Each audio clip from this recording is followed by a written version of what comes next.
עושה שלום במרומה, הוא יעשה שלום עלינו ועל כל ישראל ועל כל יושבי תבל, ואמרו, אמרו, אמן.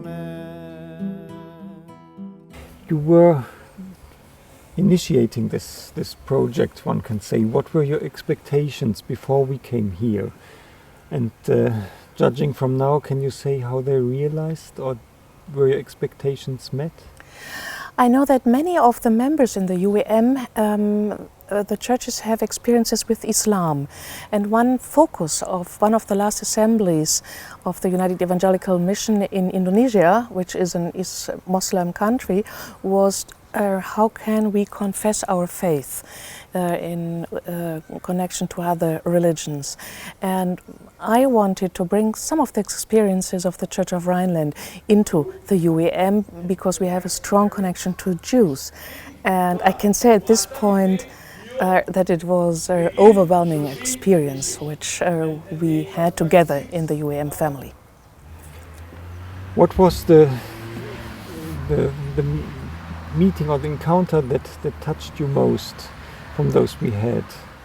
I actually cannot say which was the one which touched me most. There were a lot of little things. For just something which might be important for the UEM family is that we came on one of these many checkpoints here, and one of the soldiers came into our bus with a machine gun and was controlling our passports. And he looked at the first one, who was a white from Germany, and the next one, who was a German.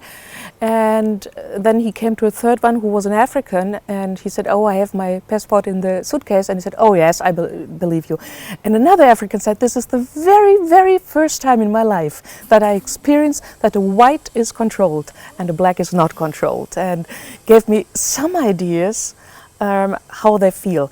And next to it, it was for me very important to see that we encountered a lot of people who were talking about the problems on the side of Israel and the side of Palestine. Bishop Yunnan, in our encounter with him, said that he understands himself and his church as representatives for our Christian community in the Holy Land. And he even invited us to make use of him. In what ways do you think would our experience now with this UEM tour enable us to do so? What would you suggest in that manner? First of all, many of the people who are a part of this trip discovered that there are Palestinians who are Christians. They always thought here are Muslims and Jews, and they discovered that there are sisters and brothers and that they believe in the same God, and that they can pray together, that we can celebrate the Holy Communion together. So one of the things what we can do is to give a response to the request and the begging of the Palestinians, come and see what they have said in their paper 5 years ago. Please come into our country, make a pilgrimage. And the other thing is that we can learn from these Palestinians in their situation what it does mean to confess faith.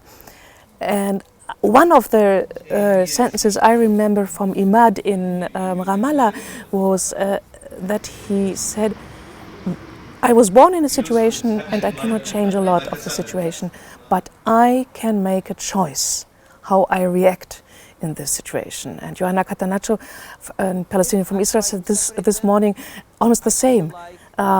Love is a decision, not a feeling. And I think this is something where we really can learn from when we go home and can use the connections to go further. You've been here many times and you met several of the people that we've been meeting now before, but how did it influence your experience now to be here with the UEM group that we had? How did this change your going through the places, be it Yad Vashem or be it the encounters with other people? It was a this time it was so different that I would say in some way it was for me the very first time to visit Israel, with the questions and with the perspective of Africans and Asians who were with them. To be in Yad Vashem and standing next to one of the bishops from Rwanda, and he just compare it and see the connections and see the differences. That he said, the Jews can be angry of the Germans, but we in our country have to live together. But how was it possible that there is a reconciliation between Germans and Judaism? And he said we need something like a wall, like the Western Wall in Jerusalem, where all can go and pray and have a common goal to go into a city. So these were questions I've never thought about. Or we had a big discussion whether the sites in Israel are sites where Jesus really went and along, or whether this is how our guide always said, according to the tradition. So we started a discussion about our Bible understanding. I never expected that before. So we got into very deep theological discussions through this trip, and saw that many new experiences were there. Many of them never have experienced to talk with a living Jew. And they learned a lot from these people. What would be the message that you would want to spread out to the other UEM members that were not with us on this trip? I would say it is for the UEM very important to go to a place where we all are guests. Here we were guests of the Jews and of the Palestinian Christians.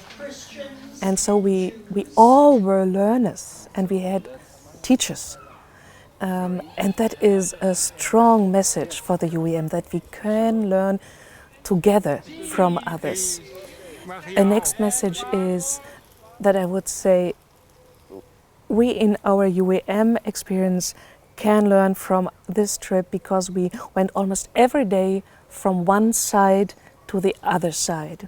We were in a Palestinian village, we went to the Holocaust Museum, we were in the Holocaust Memorial, and we went to the Palestinian bishop. So there was always the necessity to go to the other side, and I think that is something which we can learn in many ways in our community in the UEM. And I think the third is to learn from the hope of both sides. There are people in the midst of a deep conflict where we all cannot see a solution, who are working day by day in reconciliation work. And that is something which in the different countries and in the different churches, something which we really can learn from this trip here. Are there any other things that you would want to share with us in the setting of this interview? Yeah, I would like to say that I'm still very sad that 4 of the people could not join us in this trip because of visa problems, and that shows me, as I started with a passport story at the checkpoint, that it is very, very sad that it's sometimes not possible to be together in one group, and that we have a lot of problems. And the last thing is that we really have to work more intensive in theological discussions together. It was for me, and I think for everybody here, a deep experience. Not to make projects always, that's important for the UEM. Not to talk about partnership, that is important for us. Not to talk about development questions, that is important for the UEM. But to work together in a deep theological way, that was a gift I take as a lifetime experience home to Germany and to the UEM family.